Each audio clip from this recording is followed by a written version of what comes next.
Hello everyone, welcome to this video of a quick demonstration of our project work. The topic of our project is Universal Verification Methodology. We are guided by Professor Joshua Thomas as our internal guide and Sri Jyotis Indirabai as our external guide. The team members include Shankar, Nikila and myself, Stanson. Coming to the introduction part, in the digital system development, RTL code verification is considered as one of the most challenging activities. So the traditional methods used to verify RTL code is directed testing, wherein all the possible inputs are given one by one and the corresponding outputs are observed and functional correctness is verified. But with the modern day design of increasing complexity of digital designs, this method is not practical enough to verify modern designs. So, in the year 2002, System Verilog was introduced, which had class-based test bench development process and many other notable features which expanded the verification capability. The only disadvantage with System Verilog was that the coding effort that a person has to put in making the test bench was very intensive and it was not reusable. So, the major EDA vendors in the industry started making their own methodologies based on the System Verilog architecture, which provided a comprehensive base class library.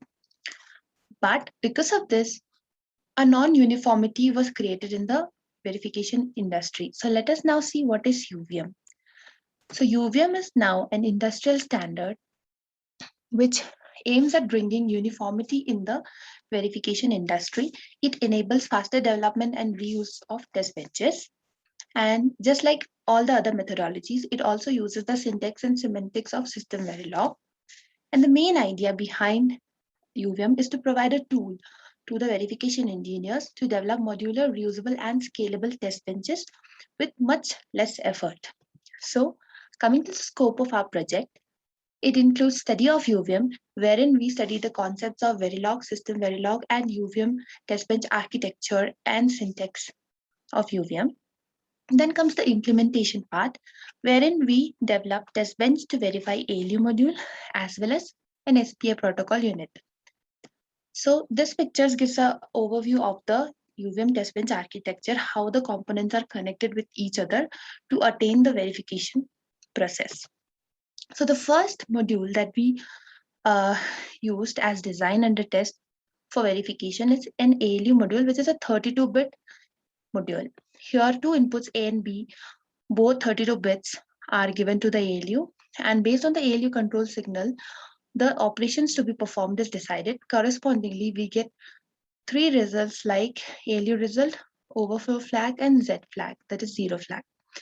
So this table summarizes the various operations that are performed inside the ALU, and using the test bench architecture, we have created maximum number of sequences to cover all the possible inputs so that we can cover all the possible ALU control signals.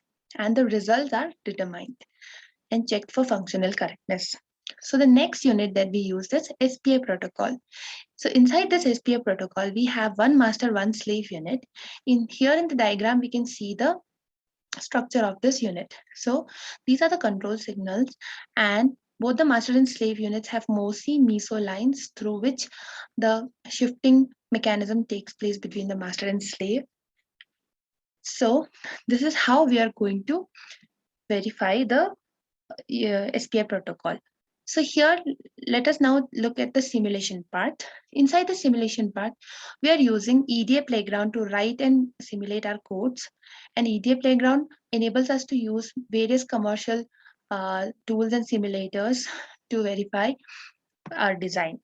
So here is all the coding that we have done to make the UVM-based verification components. Here we have the design. So when we run this simulation, we get two things. The first thing is a log file.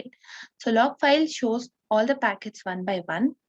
So here, let us analyze this packet. Here in this packet, we can see that ALU control A and B are given randomized to the DUT. And after that, the output results are updated in the packet. And in the scoreboard of the UVM test bench, the comparison mechanism between the ALU result obtained from the duty and the ALU result obtained from the reference model, which is a replica of our design inside the scoreboard, particularly made for comparison mechanism. Both these outputs are compared, and when all the three outputs of the DUT match with the outputs coming from the reference model, we declare that the test has passed. So we have run nearly 260 test cases, making sure that all the control signals are covered with randomized input outputs, randomized input values for A and B. So here we can see EP wave. Also using EP wave, we can see the waveform of the DUT response. And here we can see like randomized inputs are given, and based on the control signal, the operations are performed and the outputs are updated. Now let us check the same for SPI. For SPI protocol verification, we designed the test bench component just like we designed it for ALU module. And then again, we got a log file.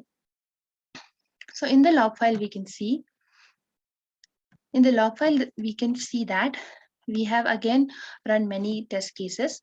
So here, the data in master and data in slave to the SPI protocol is given as randomized 8-bit input.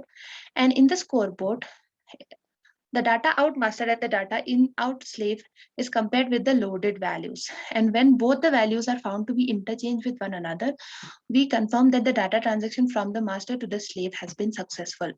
So in this simulation, we passed nearly 10 test cases, and among them, all the test cases are passing.